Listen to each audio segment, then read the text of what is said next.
ഈ മനോഹരമായ ഭൂമിയിൽ ഒരല്പകാലത്തേക്ക് വിരുന്നു വന്നവരാണ് നാം. എത്ര നാൾ ഈ ഭൂമിയുടെ പരപ്പിൽ ജീവിക്കാൻ കഴിയുമെന്നുള്ള കാര്യത്തിൽ യാതൊരു ഉറപ്പും നമുക്കില്ല. മനുഷ്യൻ്റെ ജീവിതം, നാം കടയിൽ നിന്ന് വാങ്ങുന്ന എല്ലാ ഇലക്ട്രോണിക് സാധനങ്ങൾക്കും കമ്പനിക്കാർ ഗ്യാരണ്ടി 1-2 വർഷത്തെ ഗ്യാരണ്ടി പറയുന്നുണ്ട്. എന്നാൽ ഗ്യാരണ്ടി പേപ്പറിൽ ഒപ്പിട്ട് കൊടുക്കുന്ന മനുഷ്യന് ഉള്ളിലേക്ക് എടുക്കുന്ന ശ്വാസം പുറത്തോട്ട് വിടാൻ കഴിയുമെന്നുള്ള കാര്യത്തിൽ ഒരു ഗ്യാരണ്ടിയുമില്ല. എന്നാൽ അവൻ കൊടുക്കുന്ന കാര്യങ്ങൾക്ക് 1-2 വർഷത്തെ ഗ്യാരണ്ടി അവൻ കൊടുക്കും. മനുഷ്യനെ സംബന്ധിച്ചിടത്തോളം അത്രത്തോളം നിസ്സഹായനാണ്. ഒരു ദിവസം 25,000-26,000 തവണ ശ്വാസോച്ഛ്വാസം നടത്തുന്നവനാണ് മനുഷ്യൻ. അതിനിടയിൽ ഒന്നെങ്ങാനും അവൻ്റെ ശ്വാസം ഒന്ന് നിന്നു പോയാൽ പിന്നെ ഒരു ചിതയിലോ 6 അടി മണ്ണിലേക്കോ അവൻ്റെ ശരീരത്തെ നീക്കം ചെയ്യുകയല്ലാതെ മറ്റൊരു വഴിയില്ല. അതുകൊണ്ട് അല്പകാലത്തേക്ക് ഈ ഭൂമിയിൽ വിരുന്നു വന്നവരാണ് നാം. എത്ര നാൾ ഈ ഭൂമിയിൽ നാം ജീവിക്കുമെന്ന് അറിയില്ല.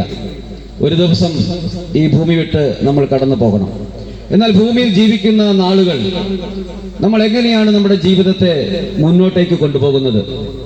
നാം നമ്മുടെ ജീവിതത്തെ പണിയുന്നവരാണോ, നാം നമ്മുടെ ജീവിതത്തെ തകർക്കുന്നവരാണോ എന്ന് ഈ പ്രഭാതത്തിൽ ഒരു ആത്മപരിശോധന ചെയ്യേണ്ടത് ആവശ്യമാണ്. ഈ ഭൂമിയിൽ ദൈവം നമുക്ക് ജീവിക്കാൻ ആവശ്യമായ, നമ്മൾക്ക് വില കൊടുത്ത് വാങ്ങാൻ കഴിയാത്ത മഞ്ഞും മഴയും വേനലും തണുപ്പും ഋതുഭേദങ്ങളുമെല്ലാം ദൈവം നമുക്ക് സൗജന്യമായി നൽകിയിട്ടുണ്ട്. ജീവിക്കാൻ ആവശ്യമായ വിഭവങ്ങൾ ഈ ഭൂമിയിൽ ദൈവം ധാരാളമായിട്ട് നൽകിയിട്ടുണ്ട്. അതുകൊണ്ട് മനുഷ്യൻ തൻ്റെ ജീവിതത്തെ വളരെ ഭദ്രമായി തനിക്കും തൻ്റെ കുടുംബത്തിനും സമൂഹത്തിനും നന്മ ചെയ്യുന്നവനായി ജീവിക്കണം എന്നുള്ളതാണ് ദൈവം ആഗ്രഹിക്കുന്നത്. എന്നാൽ പലരും തങ്ങളുടെ ജീവിതത്തിൻ്റെ അർത്ഥം എന്താണെന്ന് മനസ്സിലാക്കി ആ ജീവിതത്തെ വളരെ മുന്നോട്ടേക്ക് നല്ല രീതിയിൽ കൊണ്ടുപോകുന്നവരുണ്ട്. അങ്ങനെയുള്ള ആൾക്കാർ ഈ കോളനിയിലും ഉണ്ടാകും. അങ്ങനെയുള്ള നല്ല വ്യക്തിത്വങ്ങളെ ഓർത്ത് ഞങ്ങൾ ദൈവത്തെ മഹത്വപ്പെടുത്തുന്നു. എന്നാൽ ഞങ്ങളുടെ ഈ മൈക്കിന്റെ ശബ്ദപരിധി ഞങ്ങളെ ശ്രദ്ധിക്കുന്ന ആരെങ്കിലും ഈ ജീവിതത്തിന്റെ അർത്ഥം എന്താണെന്ന് മനസ്സിലാക്കാതെ ദൈവം തന്നിരിക്കുന്ന ജീവിതത്തിന്റെ സൗന്ദര്യം മുഴുവൻ നഷ്ടപ്പെടുത്തി സ്വന്തം ആരോഗ്യവും സ്വന്തം സംസ്കാരവും സ്വന്തം സ്വഭാവവുമെല്ലാം നഷ്ടപ്പെടുത്തി ലക്ഷ്യബോധമില്ലാതെയാണ് ജീവിക്കുന്നതെങ്കിൽ നിങ്ങൾക്കൊരു മടങ്ങിവരവിന് ഈ സന്ദേശം സഹായിക്കട്ടെ എന്ന് ഞങ്ങൾ ആഗ്രഹിക്കുന്നു. മദ്യവും മയക്കുമരുന്നും ലഹരി പദാർത്ഥങ്ങളും ഒരു മനുഷ്യന്റെ ശാരീരിക ജീവിതത്തിൽ നന്മ ചെയ്യില്ല, അവന് ആരോഗ്യത്തെ വർദ്ധിപ്പിക്കുകയില്ല എന്ന് നമുക്ക് എല്ലാവർക്കും അറിയാം. പിന്നെയോ ഉള്ള ആരോഗ്യം നഷ്ടപ്പെടുത്തി രോഗിയാക്കി നമ്മെ തീർത്ത് വലിയ സാമ്പത്തിക ബാധ്യതയ്ക്ക് ഉടമയാക്കി മനോഹരമായി ജീവിക്കേണ്ട ഈ ഭൂമിയിലെ ജീവിതത്തെ നരകതുല്യമാക്കി തീർക്കുമെന്ന് നമുക്കറിയാം. എന്നിട്ടും ഇതുകൊണ്ട് യാതൊരു നന്മയില്ല, സാമ്പത്തികമായി നന്മയില്ല, സാംസ്കാരികമായി നന്മയില്ല, ദോഷങ്ങൾ മാത്രമേ ഉള്ളൂ എന്ന് തിരിച്ചറിഞ്ഞിട്ടും എന്തുകൊണ്ടാണ് മനുഷ്യൻ മനഃപൂർവ്വം ഈ മദ്യവും മയക്കുമരുന്നും ലഹരി പദാർത്ഥങ്ങളും എല്ലാം ഉപയോഗിക്കുന്നത്? അതിനുള്ള കാരണം എന്താണ്? വിദ്യാഭ്യാസമില്ലാത്തത് കൊണ്ടാണോ? ശരിയും തെറ്റും തിരിച്ചറിയാനുള്ള കഴിവില്ലാത്തത് കൊണ്ടാണോ? ആ വ്യക്തിയെ ഉപദേശിക്കാൻ ഉപദേശകന്മാർ ഇല്ലാത്തത് കൊണ്ടാണോ? മതങ്ങളില്ലാത്തത് കൊണ്ടാണോ? വിദ്യാഭ്യാസ വിദഗ്ധന്മാരില്ലാത്തത് കൊണ്ടാണോ? ആശുപത്രികളില്ലാത്തത് കൊണ്ടാണോ? മനഃശാസ്ത്ര വിദഗ്ധന്മാരില്ലാത്തത് കൊണ്ടാണോ? മനുഷ്യന്റെ പ്രശ്നങ്ങൾക്ക്, ശാരീരികവും മാനസികവുമായ പ്രശ്നങ്ങൾക്ക് മരുന്നുകളില്ലാത്തത് കൊണ്ടാണോ? ഇതൊന്നുമല്ല, ഇതെല്ലാം ധാരാളമുണ്ട്. എന്നിട്ടും എന്തുകൊണ്ടാണ് ഈ തിന്മയുടെ വഴിത്താരയിലൂടെ മനുഷ്യൻ പോകുന്നത്? സ്വന്തം ആരോഗ്യത്തെ നഷ്ടപ്പെടുത്തി, സ്വന്തം മക്കളുടെ ഭാവിയെ നഷ്ടപ്പെടുത്തി, സ്വന്തം ഭാര്യയുടെ ജീവിത സ്വപ്നങ്ങളെ നഷ്ടപ്പെടുത്തി, കുടുംബത്തിന്റെ സാമ്പത്തിക ഭദ്രതയെ നഷ്ടപ്പെടുത്തി തിന്മയുടെ വഴികളിലൂടെ എന്തുകൊണ്ട് മനുഷ്യൻ പോകുന്നു? എന്തുകൊണ്ട് മദ്യപിക്കുന്നു, പുകവലിക്കുന്നു? എന്തുകൊണ്ട് രാഷ്ട്രീയ സംഘടനകൾ ഉണ്ടാകുന്നു? എന്തുകൊണ്ട് മോഷണം ഉണ്ടാകുന്നു? എന്തുകൊണ്ട് കൊലപാതകം ഉണ്ടാകുന്നു? എന്തുകൊണ്ട് വ്യഭിചാരവും ആത്മഹത്യയുമെല്ലാം മനുഷ്യനിൽ ഉണ്ടാകുന്നു? ഇങ്ങനെ ഒരു ജീവിതം നയിക്കാനാണോ പ്രപഞ്ച സൃഷ്ടാവായ ദൈവം നമ്മെ ഭൂമിയിലേക്ക് പറഞ്ഞയച്ചത്? അല്ല എന്ന് നമുക്കറിയാം. എങ്കിലും നമ്മൾ ആഗ്രഹിക്കാത്ത തിന്മയുടെ വഴിയിലൂടെ നമ്മൾ സഞ്ചരിക്കുന്നതിന് കാരണം എന്താണ്? ഇതൊരു മനുഷ്യന്റെ മാത്രം പ്രശ്നമല്ല, ഇതൊരു സമൂഹത്തിന്റെ മാത്രം പ്രശ്നമല്ല. ലോകത്തിന്റെ എല്ലാ വനഗ്രഹങ്ങളിലും ജീവിക്കുന്ന എല്ലാ മനുഷ്യന്റെയും അടിസ്ഥാനപരമായ പ്രശ്നമാണ് ഈ പ്രശ്നം എന്നുള്ളത്. എന്താണ് ആ പ്രശ്നം? തെറ്റും ശരിയും തിരിച്ചറിയാനുള്ള കഴിവുണ്ട്, ശരി ചെയ്യണമെന്നുള്ള ആഗ്രഹമുണ്ട്. എന്നാൽ തെറ്റ് മനഃപൂർവ്വം ചെയ്തു പോകുന്ന ഒരു സ്വഭാവമാണ് ഈ ഭൂമിയിലുള്ള മനുഷ്യന്റെ സ്വഭാവം. കൈക്കൂലി വാങ്ങുന്നതും കൊടുക്കുന്നതും തെറ്റാണെന്നറിയാം. ഡ്രൈവിംഗ് ലൈസൻസ് ഇല്ലാതെ വാഹനം ഓടിക്കുന്നത് തെറ്റാണെന്നറിയാം. ഹെൽമറ്റ് ഉപയോഗിക്കാതെ വാഹനം ഓടിക്കുന്നത് തെറ്റാണെന്നറിയാം. മദ്യം വാങ്ങുകയോ വിൽക്കുകയോ ചെയ്യുന്നത് തെറ്റാണെന്നറിയാം. ലഹരി പദാർത്ഥങ്ങൾ ഉപയോഗിക്കുന്നത് തെറ്റാണെന്നറിയാം. അന്യന്റെ ഭാര്യയെ മോഹിക്കുന്നത് തെറ്റാണെന്നറിയാം. അന്യന്റെ വസ്തുക്കൾ മോഷ്ടിക്കുന്നത് തെറ്റാണെന്നറിയാം. ഇതെല്ലാം അറിയാം. പക്ഷെ എന്തുകൊണ്ട് അവൻ വീണ്ടും ഈ തെറ്റ് ചെയ്യുന്നു? നിങ്ങൾ ശ്രദ്ധിച്ചിട്ടുണ്ടോ? നമ്മുടെയൊക്കെ നാട്ടിൽ കോടതികളുണ്ട്, ജയിലുകളുണ്ട്. കൊലക്കേസിൽ പ്രതിയായ വ്യക്തിക്ക് ചിലപ്പോൾ 7 വർഷം അല്ലെങ്കിൽ 12 വർഷം നമ്മുടെ കോടതികൾ ശിക്ഷ നൽകാറുണ്ട്. കൊലക്കേസിൽ പ്രതിയായ വ്യക്തി 12 വർഷം ജയിലിൽ കിടന്നിട്ട് പുറത്തിറങ്ങിയിട്ട് വീണ്ടും കൊലപാതകം ചെയ്ത് എന്തുകൊണ്ടാണ് ജയിലിൽ പോകുന്നത്? അല്ലെങ്കിൽ പരോളിലിറങ്ങി വീണ്ടും കൊലപാതകം ചെയ്ത് എന്തുകൊണ്ടാണ് അദ്ദേഹം ജയിലിൽ പോകുന്നത്? ജയിലിലെ ശിക്ഷ കൊണ്ട് അദ്ദേഹത്തിന്റെ ജീവിതത്തിൽ മാറ്റമുണ്ടായോ? ചിലരെ നമുക്ക് കാണാൻ കഴിയും, ബലാത്സംഗ കേസിൽ പ്രതിയായി ജയിലിൽ പോയ വ്യക്തി ജയിലിൽ നിന്ന് ഇറങ്ങി വീണ്ടും ബലാത്സംഗം ചെയ്ത് ജയിലിൽ പോകുന്നു. മോഷണ കേസിൽ പ്രതിയായ വ്യക്തി പരോളിൽ ഇറങ്ങി വീണ്ടും മോഷ്ടിച്ച് ജയിലിൽ പോകുന്നു. എന്താണ് കാരണം? ജയിലൊരു സുഖവാസ കേന്ദ്രമായതുകൊണ്ടാണോ?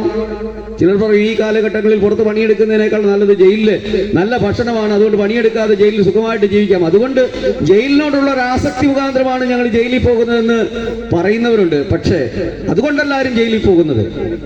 അത് മനുഷ്യന്റെ ഒരു സ്വഭാവമാണ്. നന്മ ചെയ്യാൻ ആഗ്രഹമുണ്ട്, പക്ഷേ ആഗ്രഹിക്കാത്ത തിന്മ ചെയ്തു പോകുന്നു. ആ സ്വഭാവത്തിന് വിളിക്കുന്ന പേരാണ് പാപം എന്ന്. ഈ പാപം എന്നുള്ള സ്വഭാവമാണ് മനുഷ്യനെ കൊണ്ട് നന്മയും തിന്മയും തിരിച്ചറിയിച്ചിട്ടും മനഃപൂർവ്വം തിന്മ തിരഞ്ഞെടുക്കാൻ മനുഷ്യനെ പ്രേരിപ്പിക്കുന്ന അവന്റെ ഉള്ളിന്റെ ഉള്ളിലെ വാസനയ്ക്ക് വിളിക്കുന്ന പേരാണ് പാപം എന്നുള്ളത്.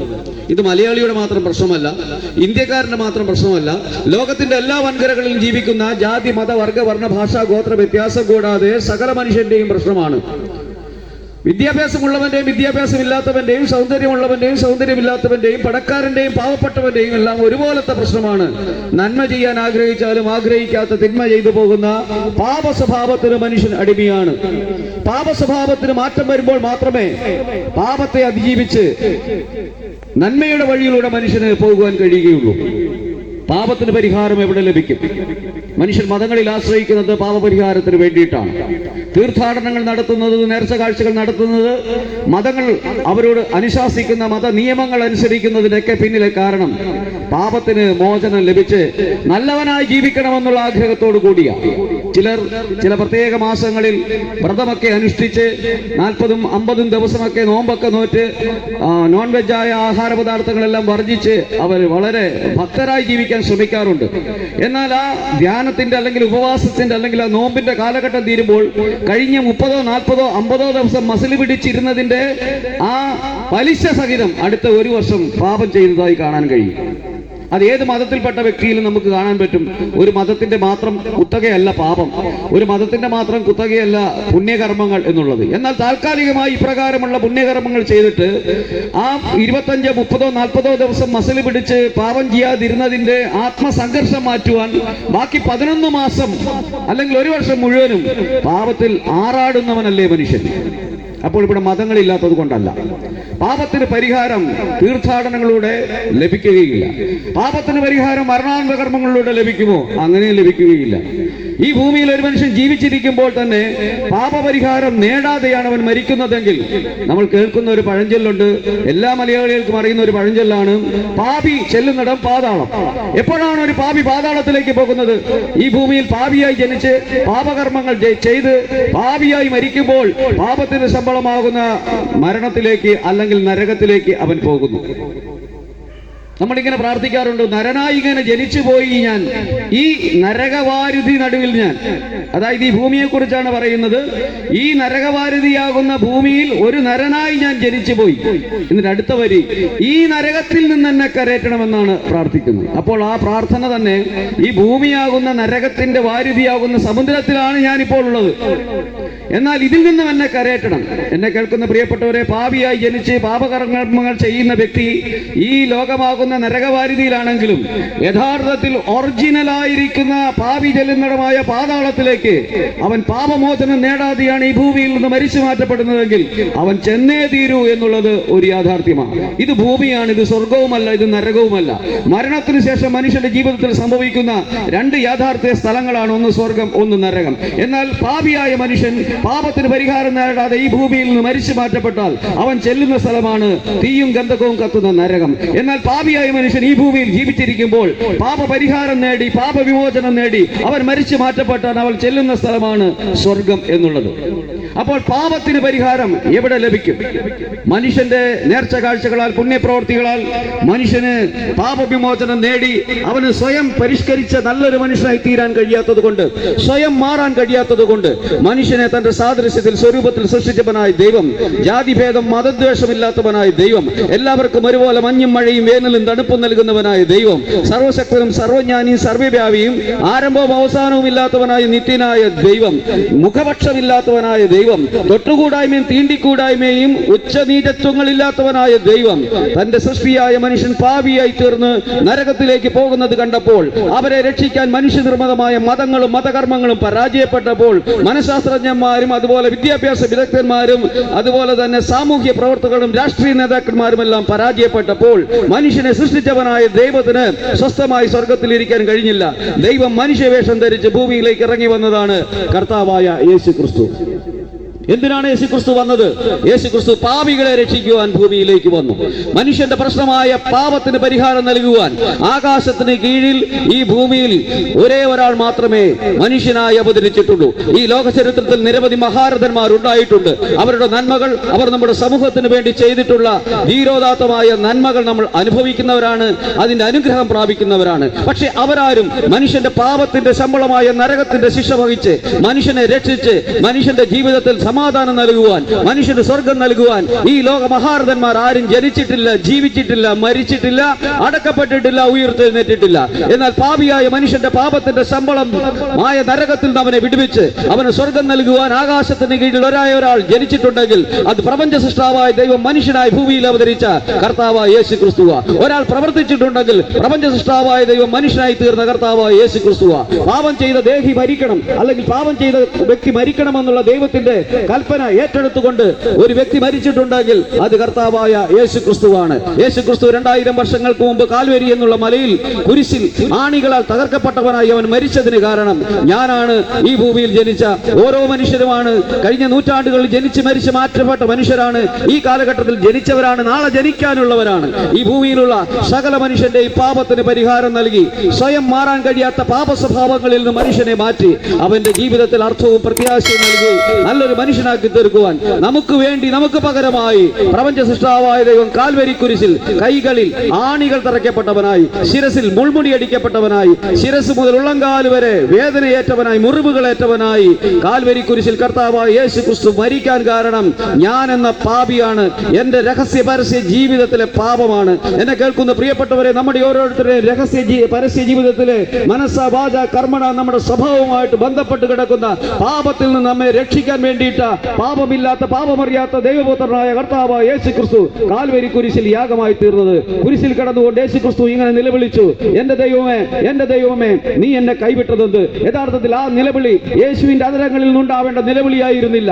ഈ ഭൂമിയിൽ പാപിയായി ജനിച്ച് പാപിയായി ജീവിച്ച് പാപത്തിന്റെ കർമ്മങ്ങളിലൂടെ മുന്നോട്ടേക്ക് പോയി ഏറ്റവും ഒടുവിൽ എരിയുന്ന നരകത്തിന്റെ തീച്ചുള്ളിൽ കിടന്ന് നിലവിളിക്കേണ്ട പാപികളായ ഓരോ മനുഷ്യന്റെയും നിലവിളി നമ്മുടെ അധരങ്ങളിൽ ഉയരാനിടയാകാതെ നമുക്ക് വേണ്ടി പ്രപഞ്ച സൃഷ്ടാവായ ദൈവം കാൽവരി കുരിശിൽ ഇങ്ങനെ നിലവിളിച്ചു, നമുക്ക് വേണ്ടി നിലവിളിച്ചു, നമ്മുടെ സ്ഥാനത്ത് നിന്നുകൊണ്ട് നിലവിളിച്ചു, നമുക്ക് പകരമായി നിലവിളിച്ചു, എന്റെ ദൈവമേ, എന്റെ ദൈവമേ, നീ എന്നെ കൈവിട്ടതെന്ത്? കർത്താവായ യേശു ക്രിസ്തു നമുക്ക് വേണ്ടി മരിച്ചു. യേശു ക്രിസ്തു അടക്കപ്പെട്ടു. യേശു ക്രിസ്തു ഉയർത്തെഴുന്നേറ്റു. നിങ്ങളൊന്ന് പഠിച്ചു നോക്കുക, അന്വേഷിച്ചു നോക്കുക. ലോകത്തിൽ മനുഷ്യ ജീവിതത്തെ ഏറ്റവും അധികം സ്വാധീനിച്ച വ്യക്തിത്വം ആരാണ്? മനുഷ്യ ജീവിതത്തെ ഏറ്റവും അധികം മാറ്റിമറിച്ച വ്യക്തിത്വം ആരാണ്? നിങ്ങൾ അന്വേഷിക്കുമ്പോൾ നിങ്ങൾ ചെന്നെത്തുന്ന ഒരേ ഒരു ഉത്തരം കർത്താവായ യേശു ക്രിസ്തു. പാപികളായ കോടിക്കണക്കിന് മനുഷ്യ ജന്മങ്ങളെ, പ്രത്യാശയില്ലാത്ത ജന്മങ്ങളെ, മദ്യത്തിനും മയക്കുമരുന്നിനും ലഹരി പദാർത്ഥങ്ങൾക്കും അടിമയായ മനുഷ്യരെ, കൊലപാതകത്തിനും വ്യഭിചാരത്തിനും മോഷണത്തിനും ദുരാസക്തികൾക്കും അടിമയായ മനുഷ്യനെ രക്ഷിക്കാൻ ആർക്കും കഴിയാതെ വന്നപ്പോൾ രക്ഷിക്കാൻ കഴിയുന്ന ഏക രക്ഷകനാണ് കർത്താവായ യേശു ക്രിസ്തു. ആകാശത്തിന് കീഴിൽ മനുഷ്യരുടെ ഇടയിൽ മനുഷ്യന്റെ രക്ഷയ്ക്ക് വേണ്ടി നൽകപ്പെട്ട ഈ ഏക രക്ഷാനാമമായ യേശുവിന്റെ സമീപത്തേക്ക് ഒരു വ്യക്തി തകർന്ന ഹൃദയത്തോടെ പാപബോധത്തോടുകൂടെ കടന്നു വന്ന് ഇങ്ങനെ പ്രാർത്ഥിക്കുക, കർത്താവേ, പാപിയായി എന്നെ രക്ഷിക്കാൻ എനിക്ക് കഴിയില്ല, എന്റെ മതങ്ങൾക്കോ ആചാര അനുഷ്ഠാനങ്ങൾക്കോ കഴിയില്ല, എന്നാൽ എന്റെ നരകത്തിന്റെ ശിക്ഷ എനിക്ക് വേണ്ടി അനുഭവിക്കാൻ ഭൂമിയിൽ മനുഷ്യനായി പിറന്ന ആർക്കും കഴിയുകയില്ല. എന്നാൽ എന്റെ സൃഷ്ടാവായ ദൈവം സ്വർഗത്തിൽ നിന്ന് മനുഷ്യനായി ഭൂമിയിലേക്ക് ഇറങ്ങി വന്ന് എനിക്ക് വേണ്ടി കാൽവരി കുരിശിൽ മരിച്ചു എന്നുള്ള 2000 വർഷങ്ങൾക്ക് മുമ്പ് സംഭവിച്ച ആ ചരിത്ര യാഥാർത്ഥ്യത്തെ ഞാൻ മനസ്സിലാക്കുന്നു. എന്റെ ഹൃദയത്തിന്റെ വാതിൽ ഞാൻ അങ്ങേക്കായി തുറന്നു തരുന്നു. ഇരുൾ നിറഞ്ഞ, പാപം നിറഞ്ഞ, ദുഷ്ടത നിറഞ്ഞ ഈ ഹൃദയത്തിന്റെ ഉള്ളറകളിലേക്ക് പ്രപഞ്ച സൃഷ്ടാവായ ദൈവമേ അങ്ങ് കടന്നു വരണമേ. ഇരുൾ മൂടി എന്റെ ജീവിതത്തിലേക്ക് പ്രകാശമായി അങ്ങ് കടന്നു വരണമേ. പാപത്തിനടിമയായി നരകത്തിൽ വിധിക്കപ്പെട്ട എന്നെ ദൈവത്തിന്റെ മകളാക്കണമേ, ദൈവത്തിന്റെ മകനാക്കണമേ, ഒരു പുതിയ മനുഷ്യനാക്കി തീർക്കണമേ. എന്റെ ജീവിതത്തിൽ പലപ്പോഴും ഞാൻ പല തീരുമാനങ്ങൾ എടുക്കാറുണ്ട്. പക്ഷേ പിന്നെയും പാപത്തിനടിമയായി ഞാൻ പോകുന്നത് കൊണ്ട് എന്റെ തീരുമാനങ്ങൾ എന്റെ കുടുംബ ജീവിതത്തിൽ, എന്റെ സാമൂഹ്യ ജീവിതത്തിൽ, അതുപോലെ എന്റെ വ്യക്തിപരമായ ജീവിതത്തിൽ എനിക്ക് അനുസരിക്കാൻ കഴിയാതെ പോകുന്നു. എന്നാൽ എനിക്ക് സ്വയം ഞാൻ മാറാൻ ശ്രമിക്കുമ്പോഴെല്ലാം പരാജയമാണ്. എന്നാൽ എന്നെ മാറ്റാൻ കഴിവുള്ള എന്റെ സൃഷ്ടാവായ ദൈവമേ, അങ്ങയുടെ സന്നിധിയിലേക്ക് ഈ പ്രഭാതത്തിൽ ഞാൻ കടന്നു വരുന്നു. എന്റെ ഹൃദയത്തിന്റെ ഉള്ളറകളിലേക്ക് കടന്നു വരണമേ. എന്നെ രക്ഷിക്കണമേ. ഇന്ന് മരിച്ചാൽ സ്വർഗത്തിൽ പോകാൻ കഴിയുമെന്നുള്ള ആ വലിയ ഉറപ്പ് എനിക്ക് നൽകണമേ. കാൽവരി കുരിശിൽ അങ്ങയുടെ പുത്രനായ യേശു ക്രിസ്തു ഒഴുക്കിയ ചോര എന്റെ പാപത്തിന്റെ പരിഹാരത്തിന് വേണ്ടിയാണെന്ന് ഞാൻ വിശ്വസിക്കുന്നു. ഇന്ന് ഈ പ്രഭാതത്തിൽ ഈ മൈക്കിന്റെ ശബ്ദപരിധിയിൽ നിങ്ങളുടെ ഹൃദയത്തിന്റെ ഉള്ളറകളിലേക്ക് ദൈവത്തിന്റെ സന്ദേശം എത്തിയപ്പോൾ നിങ്ങളുടെ ഹൃദയത്തിന്റെ വാതിൽ തുറന്ന് നിങ്ങൾക്ക് വേണ്ടി കാൽവരി കുരിശിൽ മരിച്ചടക്കപ്പെട്ട് ഉയർത്തെഴുന്നേറ്റ നിങ്ങളുടെ രക്ഷകനായ യേശു ക്രിസ്തുവിനെ നിങ്ങൾ രക്ഷകനായി, കർത്താവായി, ഗുരുവായി സ്വീകരിച്ചാൽ വിപ്ലവകരമായ, അത്ഭുതകരമായ, വാക്കുകൾ കൊണ്ട് വർണ്ണിക്കാൻ കഴിയുന്നതിനേക്കാൾ ഉന്നതമായ ജീവിത പരിവർത്തനം ഉണ്ടാകും. ഇത് കേവലം തൊണ്ട കൊണ്ടുള്ള ഒരു അഭ്യാസ പ്രകടനമോ വാക്കുകളുടെ ഒരു കസർത്തോ അല്ല ഞങ്ങൾ ഇവിടെ ചെയ്യുന്നത്.